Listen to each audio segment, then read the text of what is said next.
Hi, I'm Mark. Welcome back to Foothill Paint Fabrication. Well, we're right back on Project Ruby today, and today's project is a couple of small patch panels. We have a rust hole on the sail panel by right where the rear window sits, and I need to get that done. I've been itching to get everything ready to spray some epoxy. I got some parts here behind me that are getting really close. We'll be doing a video on those really soon, but I'm really itching to spray some of this bare metal. But I keep running into little projects that need to get done because once I mix it up, I want to spray a bunch of stuff at once, and this needs to be done first before I can move forward. Now remember, the filler panel's off, and I want to spray the brace underneath the filler panel before we put that on there for the final time. So we need to get this repaired so we can spray some epoxy over there. So let's jump in and take a look at the hole and start figuring out how we're going to fix this thing.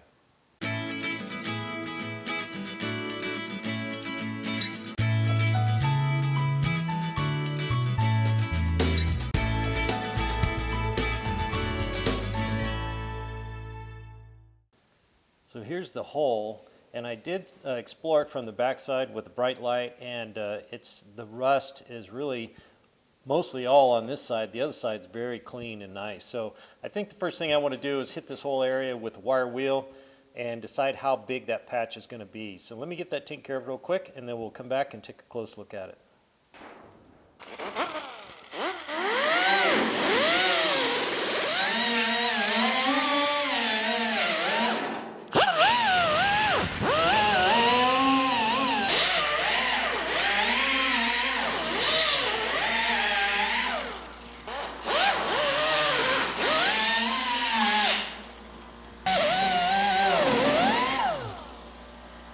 Okay, that cleaned up pretty good, but as you can see right here, the rust does creep up a little bit above the hole, so we will need to come up to the good steel right here. The molding will still cover all that, so it shouldn't be that big a deal, but I'm going to want to come up and trim that and then come back over here, go straight down.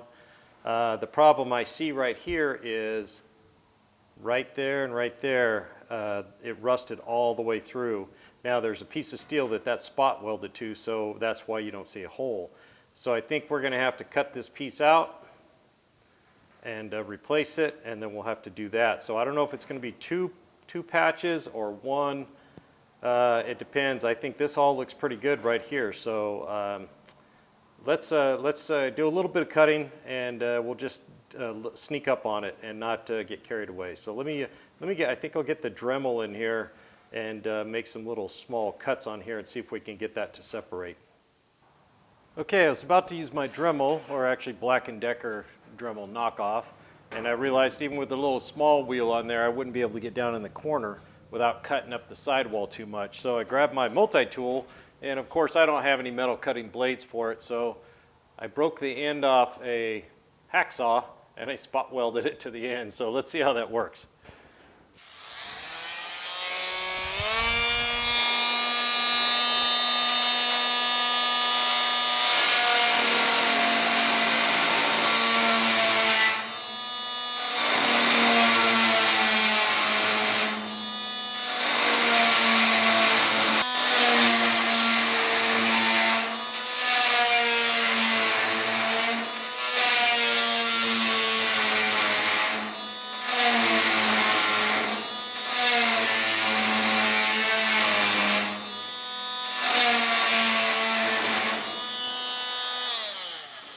Okay, that went really well. So we're cut all the way through down here, and it's just super thin at the back. I can run my fingernail in there and feel that it's the same, the depth is just about the same thickness of this material. So I think we're looking good there. So I think my next cut is going to be right at the base right here, and go ahead and just cut that out and try to get this piece out, and then we'll kind of explore the hole and decide if it's going to be, repair the hole and then put this piece back in, or try to make this whole piece out of one. I'm not sure. Like I said, we're going to sneak up on this and let it tell us, what the repair is going to be. So let me go ahead and I think I'm going to use the multi-tool again and just bury it in here and just try to cut the whole thing. So let me get it cut. I'll bring you right back.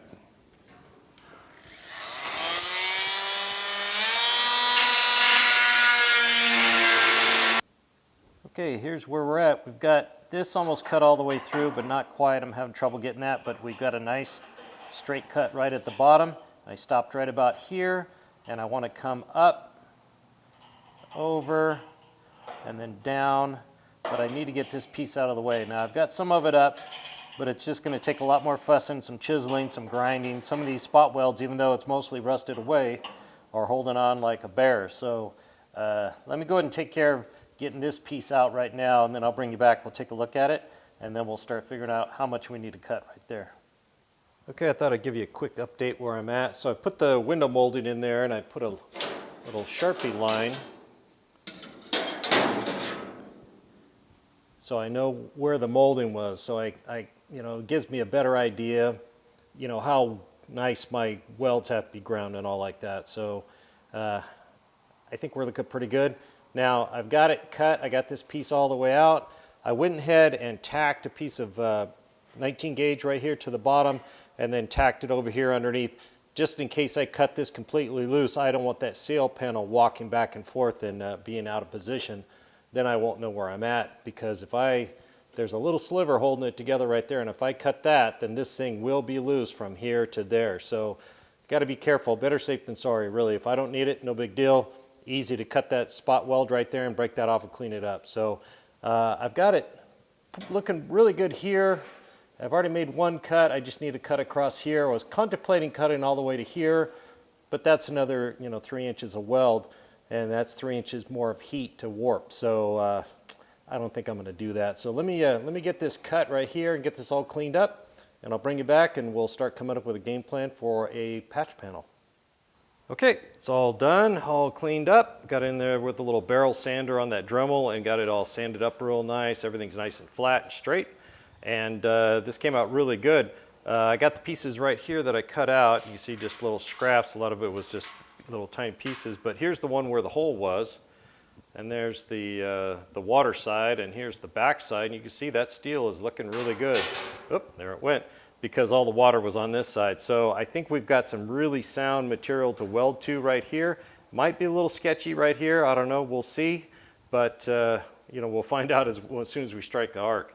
So I want to make this in 2 pieces. I don't think I want to try to get this curve and this and all that in one piece. So I'm sure somebody else can do it, but I think the best option for me is to make this piece here, and then make this piece, and then weld them together and then put them in. In fact, this piece here, I think what I'll do is I'll draw this line and then cut a little big and then bend a little 90 on there, so I can slide this piece in from the back side and have that back me up. Then I can make this piece and bend it to match, and then kind of weld these together and then have the patch done, and then slide it in from the back side, line it all up, and weld it. So we'll be using the MIG welder on this.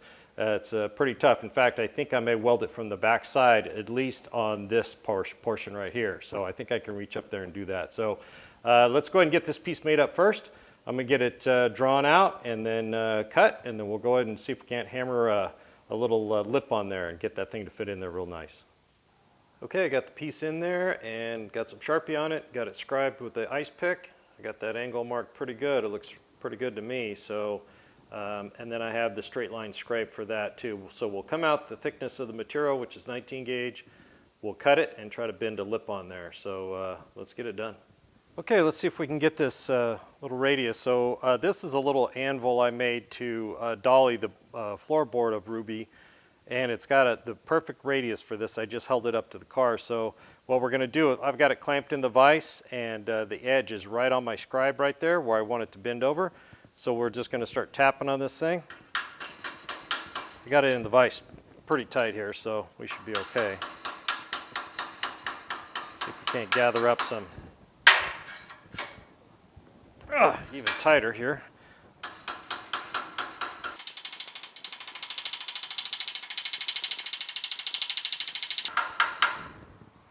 think that worked out pretty good. Now we got a little bit more curve and then we go into the straight, so I'm just going to reposition it. And this anvil has a little spot where it starts to go straight, so I'll just try to pick that. Kind of push that up in there like that, I think. And tighten it up.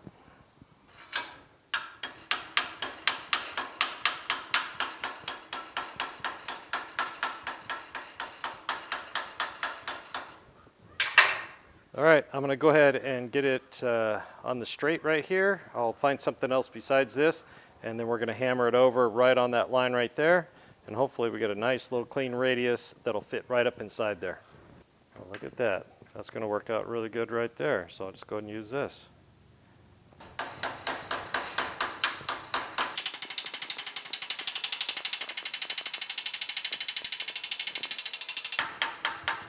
All right. Now notice how I was just tapping. I'm not wailing away because then you just you know, stretch it out. So I think that looks pretty good right there. Let's get it out and see how it looks. Okay, it looks pretty good. Doesn't have to be perfect, but yeah, that came out pretty nice. All right, let's go test fit it. Okay guys, that fit in there really nice. So I've got the lip behind this piece here, so I just kind of slipped it up underneath there. And that radius right there, look at that, huh? Jeez, would have been nice if I could have done that. A little, you know, 1/8 or 3/32 lip is really easy to, you know, break over and form. You try to do that with a 1-inch piece, that's a totally different story. So we're gonna go ahead and cut another piece, fit it back behind there, we'll scribe it, and try to fit it in there, but it's looking really good. And I think we can probably get them both clamped in there, maybe tacked, and then pull the thing out, weld it up, and then put it all back in as one piece. So let's go ahead and get that piece made first before I get ahead of myself. Okay, I got a little piece of 19 gauge bent over a piece of pipe. Let's see how it fits on the good side here. It fits in there perfect. All right, let's go fit it up on the other side and get it scribed. Okay, let's get this fitted in here. So that's pretty nice right there. And this cut right here is actually looking really good, so we're going to have to trim that. So all I really need to do is scribe it. Let me get in front of the camera here.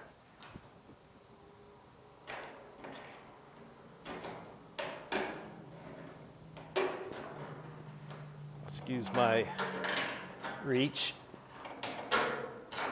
I think that's it. Let me go cut it. We'll try it. Okay guys, got it all fitted up. It's looking really good. Got a piece of tape holding this piece in right here. There's really no way to clamp it, so there's a piece of tape on the backside holding it. It's the best I can do. I've got a little gap up here. That radius on that piece started a little early, so I had to slide it down to match the radius with that piece in there, but that's no big deal. I'm going to weld that gap in anyway, so it looks really good. It matches that radius of the sail panel, and it's looking really good. I don't think I'm going to try to tack it to the other piece and then pull it out and weld it and put it back in. I'm just going to go ahead and tack this piece into the sail panel, and then if anything moves, we'll tap it around, and then we'll get that tacked to the other piece, and then we'll get some final welding done. So let me get the welder out, try to tack that up before the tape lets go, and then we'll move forward.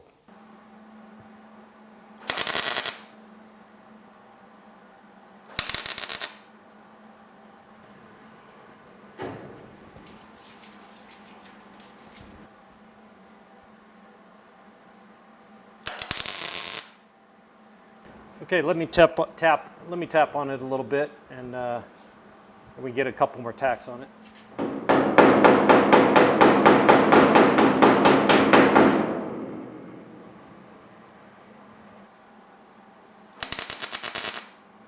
Okay, that feels pretty good. I'm going to go ahead and tack the other piece in, get the clamp out of the way, cool the whole thing off, and then we'll take a look at it. Okay. It's all cooled off and everything feels nice and flush, so the tacks, that tape held just long enough to get that in there. Had to tap on a little bit to get this side out, but it's all worked out. I just try to stick my head up in there and to weld it from behind, and I can't get my head up in there with a helmet on, so I'm going to weld it from the front. I'm going to try to keep my beads super small because this is going to be interesting to grind and make it all flush again. So I'm going to set the camera back and just get to welding on this. I'll weld a little, cool it, weld it, cool it, and we'll just slowly, you know, inch our way around with a bunch of small tacks. Hope we can lay them down nice and tight.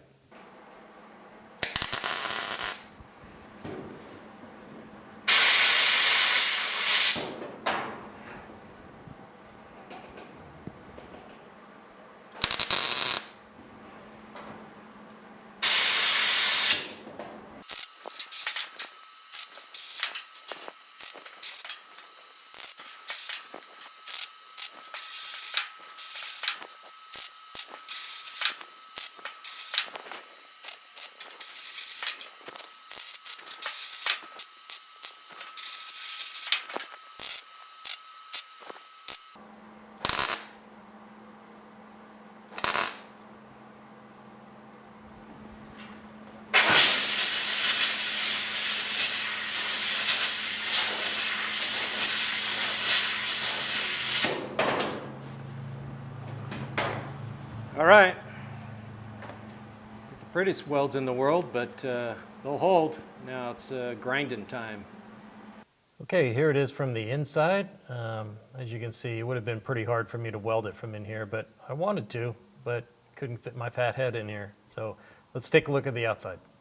Okay, ran a wire wheel over to get some of the dingleberries off. Not bad. I think I could have done better if I wasn't trying to keep the beads so small. If I'd have just went for it like I usually do, they'd have laid in a little bit nicer, but it's fine.